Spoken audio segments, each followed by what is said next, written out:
So guess what I have with me today? Good old Crayola colored pencil. See if can we achieve anything decent out of these things. Again, drawing on the artist trading cards. These are from Hobby Lobby for $1.99 plus tax wherever you're at. These aren't terrible, honestly. They're very thin for cardstock, but whatever. They're $1 for 25. And these are, I don't even know how much these are. These are old actually. These are from, well, old now. These are from 2007. This package is old, so it's torn. These were my niece's, I believe. She used to do some arts back in the day. I don't know. She just kind of finds herself back and forth. You know, we all do that, I think. Preferred by teachers. Oh, I had a bird in mind. He's the lilac-breasted roller. It's a really, really pretty bird. It's mostly like pink, blue, and purple-ish. The lavender is on their chest. That's why they're called that. But they have really cool colors. They're pastel colors. And actually, I think pastels would be really cool to do him with. Oh, that's a cool one. Wow, that makes him look really trippy. Straight on like that rather than off at an angle. Really quite interesting. All right, I think I'm going to try to use this one. It's because he's kind of hiding in some... He's sitting on a tree branch. And so there's some greens in there. And I think that would be cool to put in there. A little bit of those leaves. You can't see his feet very well. That's okay. I pull a Jim Lee and not draw any of his feet. Let's try. It doesn't even look like she used any of these. I don't know. Hold on. Yeah, it doesn't even look like she used them. They just sat in the box. This is this Raphine is a very, very hard pencil. It's a 6H. So it will dig. So I'm going to try to go very, very lightly with this. So her head's up here, or his, rather. So his head's here. I'm going to try to push him all the way to the edge here. His head's up in this region. And then his football shaped body is down here. And he's got his tail comes off down. That's the basic shape of him. And then I can put the greens in there as I need for the leaves. And might as well do that now. I was worried about the branches on this one. I'm not worried about these leaves being too hard in color. It's okay. Yeah, that's basically how he looks. Just so that I know where more or less where his body's going to go. His head kind of comes into here. And then the back of his head goes here. Yeah, there's this fluff. Just getting the idea of him down. That's more or less all right. And then his eyeballs in here somewhere. Okay, one more thing. Let me just get some of his color separation. This pencil. I don't usually use these pencils when I draw now. When I draw a color pencil, I usually do draw with just the set. This is a color set of 12 of the Crayola, and there's not really a good pencil to start drawing him with. Maybe the blue would have been okay, but it is what it is. So I'm going to start with his fur off the top of his head, his feathery fur. The point here today, again, is can we achieve artistic results? Something like Crayola. I don't see why we can't. Can I? Better question. Remember, they have like that almond-shaped teardrop eye. Most birds do. You don't have to go for an exact replica. There is no white in here, so I have to be very careful to only use, to leave white what I want white. Kind of frame it out. Kind of funny. They have like human eyes. These guys, human-like eyes, that pupil color. See, I went and colored his whole eye white. That's fine, whatever. He does have a lot of white though, so I'll have to be very careful how I approach this. There's a lot of blue right around the back of his head here. It's almost like he's got his hair slicked back. Then there is some browns and some oranges and things. So I might try this. I don't know what this is, a light brown, where his hair comes in here. Editing right here. When I was editing this, I realized I was saying, bird fur. That's what it looks like. Reality is they're down feathers. Now back to the drawing. This is quite difficult to draw on this. This moves a lot. This little table I have, I forgot how wiggly it is. I forgot how good Crayolas can actually be. I am not really trying to be funny either. These are actually not bad. For the price of Crayolas, you can get, it's frustrating how good these actually are compared to how much they are. Now, there's not a lot of colors here, but I put a lot of mileage in some Crayolas when I was a kid. There's nothing wrong with Crayola, honestly. I think they're kind of overlooked because they're marketed for children, but the problem with that is that they are not just children toys. These are quite good. Forgot just how good these can be. The only thing is there's no white, which is kind of a downer because you can't really, if you're using just this set, you can't really do anything to soften your colors or blend them out. But that's quite dark. Look at that. Now, as to layering and stuff, that's fine. But I'm saying that the way they feel, I was say, where's the yellow? There's the yellow. Okay. Do they stack really well? I don't remember. I know the crayons do. I know you can take a crayon and, because I did it as a kid, you can sit there and just blend them out all day long and get like a black color. That was my foray into understanding color theory as a kid. I was a baby, like just digging the color into the paper and like, oh, looky there. I'm trying to anticipate layering here too. That's the other problem is how much can I layer these, but also how much can I remember to leave the white, because that's my fault. He has some white and some blue in here, and it's hard to do the white because it just is. You have to leave the impression of the negative space of the white. The background can actually sell that better than trying to draw it will, but if I can just kind of get like some little whiskers in here, it'll play the part. Okay, so do I have a violet? This is my violet, right? Okay, so what can I do? I don't have white, so I can't make this pinkish, purplish red. I'm trying to work with the limitations of what I have. This is red-orange. Okay, that's pretty close to a coral. Kind of more what's in here is like a coral. coral color. But can I get like a more of a violety? Well, I'm going to do the best I can. This is a limitation of the set of the pencils right now, and not really me, but I'm going to try this. I'm going to try optical blending. I don't know how well this is going to work, but we're going to try it anyway. What I'm going to do is just try to put all this little fur in here, if that's not obvious. And I'm going to try to see if I can put the red in there and see if it'll kind of create the effect that it's that tinted purplish magenta-like color that's up there. But these are actually really nicely pigmented. I cannot stress that enough. These are, see if I put this red in here and between the purple and you step back and look at it, sometimes it can look like colors blend optically, thus optical blending, not physically blended. Create the effect of color that's not actually there. If I had a white, I would blend it out, but I don't. So here nor there. Red orange might help a little tiny bit, not a ton of it. Again, I'm trying to make these little furry kind of texture in here. Get somewhat close to that color, hopefully. I'm going to try to stress that this is his under his chin, kind of where his head turns. It's certainly not going to be the color that is, but at least it'll give the idea. I mean, that's the best as I can do. He has sort of a, let me blend some of this in here a little bit more. Okay. Then he has like a dark brown right around his eye and his nose, sort of right here. This is a lighter brown. That's okay. There's a lighter brown around his eye too, sort of like this. And around here, it kind of reminds me of that striation that cats have right around there. I always say striation, but it's like a stripe that goes around the side of their head. I'll try some dark brown. I'm already knocking these over. And right here, this black guy, well, black here. They're already cramping my hand, I swear. So I screwed up. I should have left this white here, and I didn't. So I'm going to try to do, not that this is going to work, but I'm going to try to put yellow here to lighten this up a little. Just trying to do this like as if this is all you had on a plane or something like that.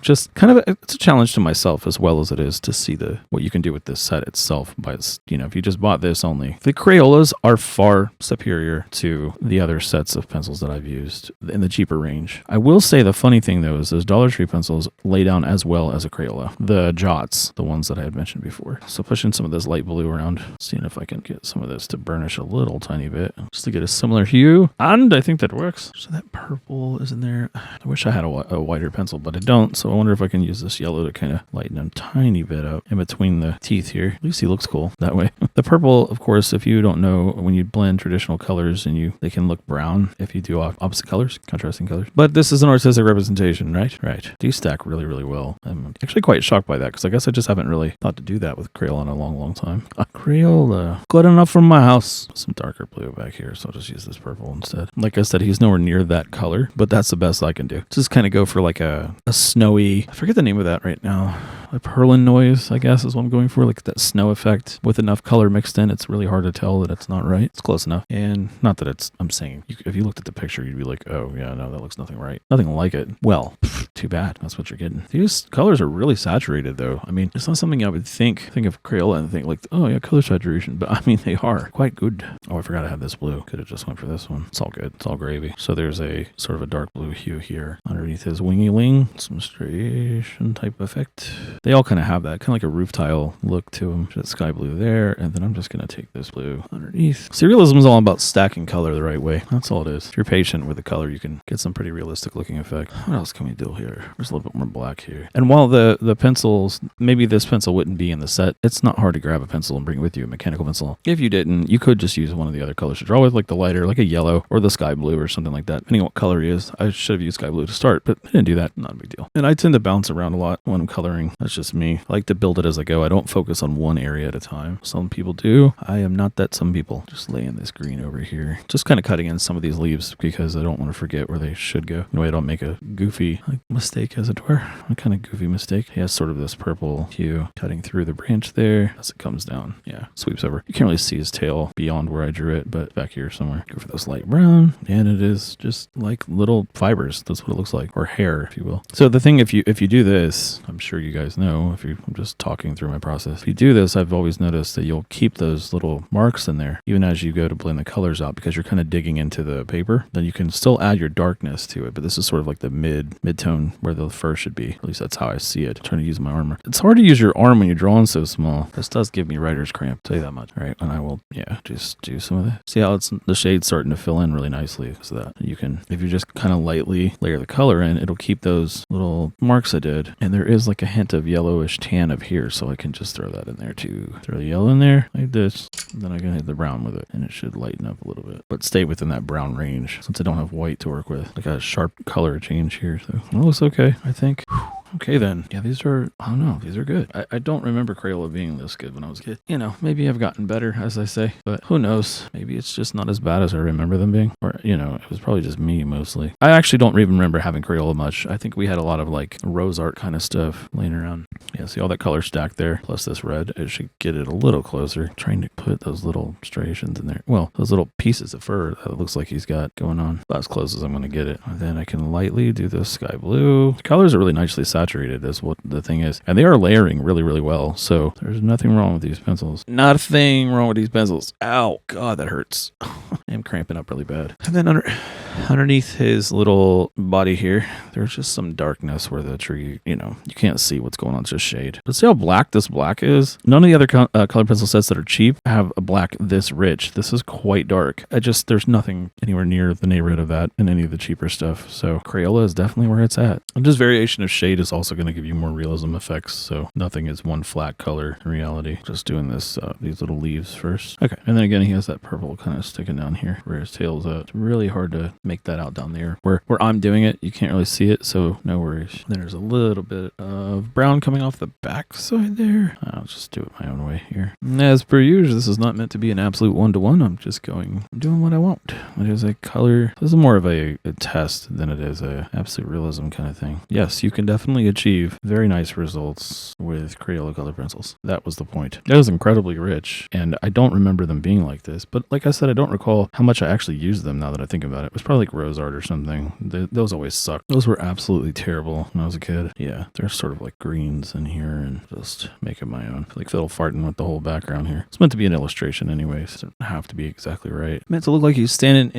on a tree branch, which kind of looks like that to me. That's all that really matters. Can you achieve artist quality results with a Crayola color pencil? I think you can. So if you're doing like coloring books, adult coloring books, don't be sleeping on Crayola, man. Look at those. Look how beautifully bright that is. Put some of this yellow in here, push some of these browns up a little bit. You just got to get creative with the supply. That's all. Get creative with your art supplies and you can do a lot of stuff with them. I mean, I can use one pencil and get a realistic drawing, and that's not to be a flex. That's just the truth. Like, you just got to be patient with it and think about like how the values work. And once you can do that, the rest of it's easy. That's the hard part, getting your values right. Your value, hues, saturation value, it's different digitally than it is on paper, but similar concepts in terms of once you understand how one works, they all pretty much fall into place. And don't be afraid to try different colors too, like this. Like, you know, throw blue in there. You'd be surprised. Blue, greens, and not just green, you know. Don't try to see the color in between the color. Like when you look at a leaf, you know, it might be blue, or I'm sorry, in this case, he might be blue, but it might be really, really green looking to you from the onset. But that's because your brain is just kind of compartmentalizing green into one shade. But just take the time to kind of really look at the color and you could start to see there's more in it than just green. There is optical blending happening, which, you know, you get varying shades of greens and blues, purple. You'd be really shocked to look at that and be like, oh, that's actually not green. It's like, that's a yellow there, or that's, you know, I'm looking at the colors. That's actually sort of a gray hued blue. And you wouldn't necessarily know that by looking at it because you have to study it for a while to really start to see those colors. And then when you stack these colors together like this, they start to get to be more rich because the pigment is blending as well as like the optical blending and all the good stuff. It starts to give you like definition where there isn't any. You know, if you want something to look a little bit more realistic or at least feel like it could be real, try blending different colors together. You'd be shocked at the results. Just try it. I mean, draw something you don't care about, something that you aren't going to be frustrated if you get wrong. I mean, get a sketchbook you care less about and spend time just trying different color combinations out with different things. You'll get better at it. One of the things I did was in 2020, I spent a lot of time drawing again. Just drawing. I didn't do anything else but draw. Like ink and draw, ink and draw, ink and draw. That's all I did. Until I got to the point where I felt like I started to learn some fundamentals about drawing again. Like things that I maybe forgot or maybe never knew. And if you do the same thing, pick up a sketchbook and fill it. I filled like three sketchbooks, I think, that year. Just quickly, just by sitting and doing absolutely nothing but drawing all the time. Because, you know, it was COVID and all that wonderful crap.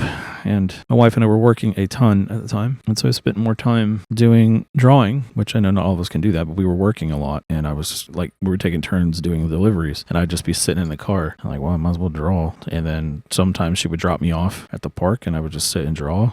And then she's like, why don't you just take a break? Go draw. Just sit there and chill. Just do nothing for a little bit. It's kind of, you know, it was a hectic year. So I'd just go out, chill, take a break. Because we worked constantly, by the way. We're working like 12-hour days every day. And even though you might think yellow is going to make green, it's okay. Sometimes, you know, you could think of it as diffusion, like right here. Maybe there is a little bit of yellow there. Maybe there is a little bit of diffusion. Who knows? What you want? I'll never think it. I'll just get the drawing. I spent a a lot of time focusing on character design and stuff like that because I wanted to get better at it. I've always felt like I've always felt amateur with art. I feel like I could get better, and I have obviously gotten better, but I just see people be like whipping up character design, and I'm like, man, I won't do that. Yeah, you just have to sit down and do it. There is no other way than to just get it done. Went a little heavy on this little thing here, but I can't really do much about that. That's okay. Still looks like a bird. Here we go. Look, Crayola. And that was about 43 minutes worth of video, but it takes time to set up. So about, I don't know, maybe 40-minute drawing, 30-minute drawing. Small, but hey, that works. I think it's pretty cool. I'm going to leave it white, and as such, I should probably erase this little bit of stuff here. I was watching somebody draw recently, and they were like racing every little bit as they were going. I'm like, don't do that.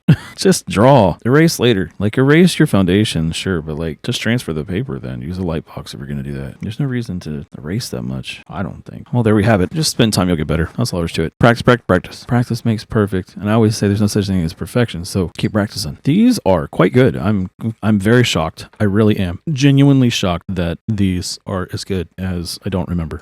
Yeah, good stuff. Good stuff. If you hung out with me this whole time, I very much appreciate it. I really do. If you haven't already, go ahead and like the video for me. Helps out the old algo. Leave a comment. Let me know. Did you know that Crayola pencils can be this good? I mean, I'm serious, because maybe I'm wrong. Maybe I've been sleeping on them. Because if this is the case, I need to go get me some of them's, the art quality ones they call them, or whatever they're called. They're tightening up his beak. And yeah, I mean, if they're this good, I'm really quite shocked. And I have another set of color pencils, of Crayola color pencils I want to try that I have laying around, but I'm quite blown away that these are as good as they are. Look how much color pigmentation is laid down. I didn't sharpen a single pencil, same as always, and I don't really know what else to say besides I'm shocked that they're that good. The color pigment is great. Of course, there's not a lot of color selection here, so this is only a color set of 12, but they are really, really good. Light fastness and all that good stuff. It's distributed in Australia by Benny and Smith, Australia. Interesting. They must have gotten these online. Interesting. That doesn't matter. Yeah, but if you've hung out this long, I very much appreciate it. And let me know did you know that the color pencils? Did you know these Crayolas were that good? Tell me I'm crazy. Am I nuts? Are these not good? They're good to me. They blend well. They layer well. They have a high pigment quality. Kind of blown away by that. I don't remember them being this good. But then again, patience is a virtue. So does it take longer to get the colors out of them? Yeah, maybe a little, but that's not really a problem. I mean, yeah, Karen Dash, I could probably blend. I can tear through the color in, a few minutes. But I'm not usually in a rush when I'm drawing something like this. So I don't know. I don't know what to say. They're good. The end. Don't be sleeping on Crayola. Just because they're branded for kids doesn't mean they're not good. Now I want to try the artist ones. Thanks for hanging out. Catch you on the next one. Peace.